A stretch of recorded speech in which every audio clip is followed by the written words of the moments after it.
जय श्री राम, राधे राधे। तो आज हम इस वीडियो के माध्यम से जानेंगे तृतीय स्कंद के 17 अध्याय की कथा श्रीमद् भागवत महापुराण की। जय विजय का बैंकुट में पतन होने के बाद उन्होंने हिरण्याक्ष और हिरण्यकश्यपु के रूप में पहला जन्म लिया। इस बारे की कथा सुनेंगे। आप वीडियो को पूरा देखें और भागवत का पूरा पूरा रसवादन करने के लिए हमारे चैनल को सब्सक्राइबर जरूर करें, क्योंकि आप जब सब्सक्राइबर करोगे तब हम वीडियो बना पाएंगे। इसलिए मैत्रेय जी मुनि कहते हैं, विदुर जी, ब्रह्मा जी के कहने पर अंधकार का कारण देवताओं को शंका निवृत्त हो गई और फिर वो अपने स्वर्गलोक में लौट आई। इधर दीति को अपने पतिदेव के कथनानुसार पुत्रों को ओर से उपद्रवाद की आशंका बनी रहती थी। इसलिए जब पूरे 100 वर्ष बीत गए तब उस साध्वी ने 2 यमज जुड़वे पुत्र उत्पन्न किए। उसके जन्म लेते के समय स्वर्ग पृथ्वी और अंतरिक्ष में अन्न को उत्पात होने लगे, जिससे लोग अत्यंत भयभीत हो गए। जहां जहां पृथ्वी और पर्वत कांपने लगे, सब दिशाओं में दाह होने लगा, जगह जगह उल्कापात होने लगा, बिजलियां गिरने लगी और आकाश में अनिश्चूचक धूमकेतु पुच्छक तारे दिखाई देने लगे। बार बार साई साई करती और बड़े बड़े वृक्षों को उखाड़ती हुई बड़ी विकट और ऐसी वायु चलने लगी। उस समय आंधी उनकी सेना और उड़ती हुई धूल ध्वजा के समान जान पड़ती हैं। बिजली जोर जोर से चमककर मानो खिलखिला रही है। घटाओं में ऐसा संगन रूप धारण किया कि सूर्य चंद्र आदि ग्रह से लुप्त हो जाने से आकाश में गहरा अंधेरा छा गया। उस समय कहीं कुछ भी दिखाई नहीं देता था। समुद्र दुखी मनुष्य की भांति कोलाहल करने लगा। उसे ऊंची ऊंची तरंगे उठने लगी और उसके भीतर रहने वाले जीवों में बड़ी हलचल मच गई। नदियों तथा अन्य जलाशयों में भी बड़ी खलबली मच गई और उनके कमल सूख गए। सूर्य और चंद्रमा बार बार गरसे जाने लगे तथा उनके चारों ओर अमंगल सूचक मंडल बैठने लगे। फिर बादलों के भी गरजने का शब्द होने लगा तथा गुफाओं में से रथ की घबराहट का सा शब्द निकलने लगा। गांवों में गिद्दड़ और उल्लू को भयानक शब्द के साथ सियाए मुख से देखती हुई आग उगलकर बड़ा अमंगल शब्द करने लगी। जहां जहां कुत्ते अपनी गर्दन ऊपर उठाकर कभी गाने और कभी रोने के समान भांति भांति के शब्द करने लगे। विदुर जी महाराज कहते हैं, झुंड के झुंड गधे अपने कठोर खुरों से पृथ्वी खोते और रेंकने का शब्द करते मतवाले होकर इधर उधर दौड़ने लगे। पक्षी के शब्द से डरकर रोते चिल्लाते अपने घोंसले से उड़ने लगे। अपनी खिड़कों में बंधे हुए वन में चरते हुए गाय बैल आदि पशु डर के मारे मल मूत्र त्यागने लगे। गोए ऐसी डर गई कि दूने पर भी अपने थनों का खून निकालने लगा। बादल पीप की वर्षा करने लगा। देव मृत्यु के आंखों में आंसू बहने लगे और आंधी के बिना वृक्ष उखड़कर गिरने लगे। शनि राहु आदि क्रूर ग्रह प्रबल होकर चंद्र बृहस्पति आदि सौम्य ग्रह तथा बहुत से नक्षत्रों के लांघकर वक्र गति को चढ़ने लगे तथा आपस में युद्ध करने लगे। ऐसे ही और भी अनेकों भयंकर उत्पात देखकर सनकादि के सिवा और सब जीव भयभीत हो गए तथा उन उत्पातों का मर्म न जानने के कारण उन्होंने यही समझा कि अब संसार में प्रलय होने वाला है।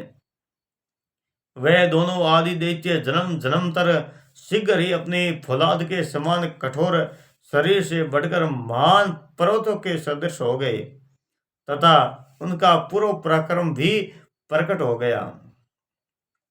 वह इतने ऊंचे थे कि अपने सूर्ण में मुकुटों के अग्रभाग स्वर्ग की स्पर्श करता था। उसके विशाल शरीर से सारी दिशाएं आच्छादित हो रही थी उनकी भुजाई से सोने का बाजूबंद चमचमा रहे थे। पृथ्वी पर जो वह एक एक कदम रखे थे उसके भूकंप होने लगता था।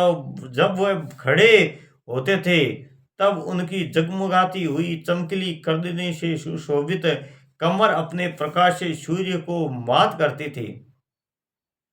वह दोनों यमज थे। प्रजापति कश्यप जी ने उसका नामकरण किया। उसमें से जो उनके वीर से दिति के गर्भ में पहले स्थापित हुआ था उसका नाम हिरण्यक कश्यपु रखा, और जो दिति के गर्भ से उदर में पहला निकला वो हिरण्याक्ष के नाम से विख्यात हुआ। हिरण्यकश्यपु ब्रह्मा जी के वश से मृत्यु से मुक्त हो जाने के कारण बड़ा उद्यत हो गया था।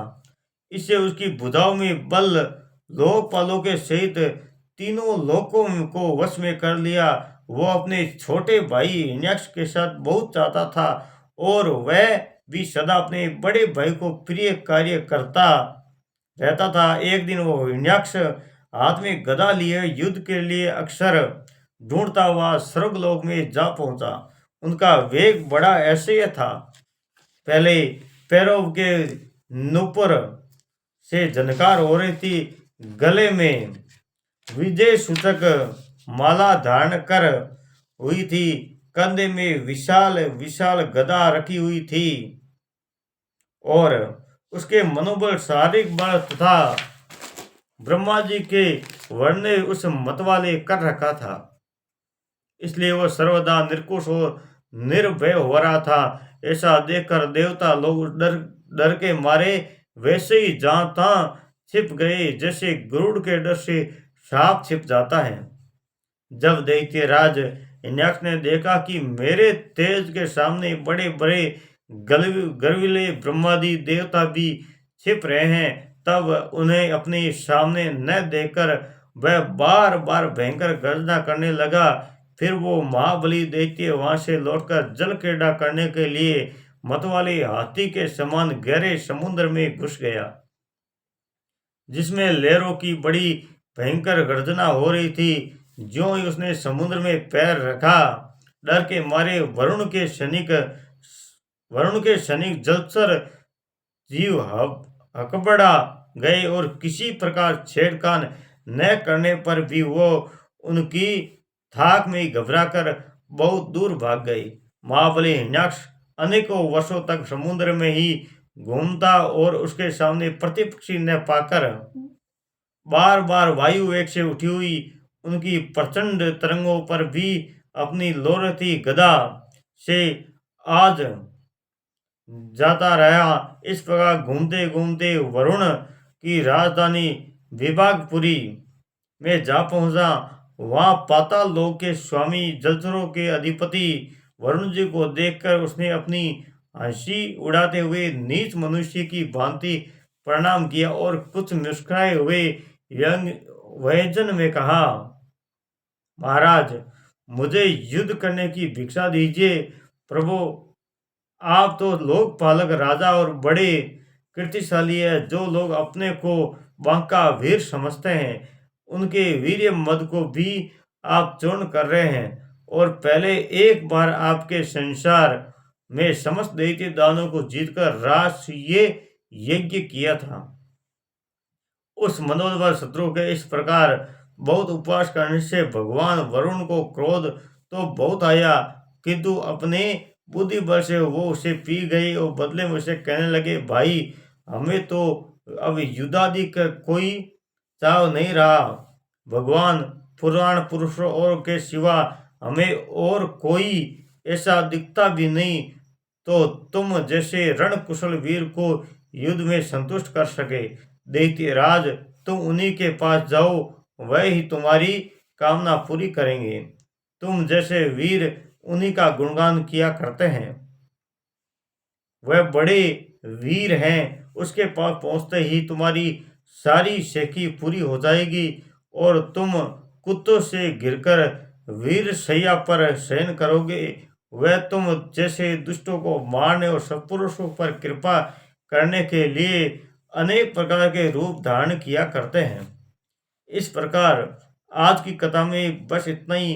और कल की कथा में हम बात करेंगे भागवत महापुराण के तृतीय स्कंद के 18वें अध्याय के बारे में।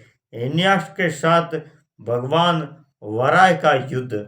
वराह का युद्ध कैसे हुआ हिरण्याक्ष के साथ, और वराह भगवान कहाँ मिले हिरण्याक्ष को, और फिर क्या हुआ हिरण्याक्ष के साथ, ये सारी कथा हम कल के वीडियो में जानेंगे। तब तक के लिए जय सिया राम, राधे राधे।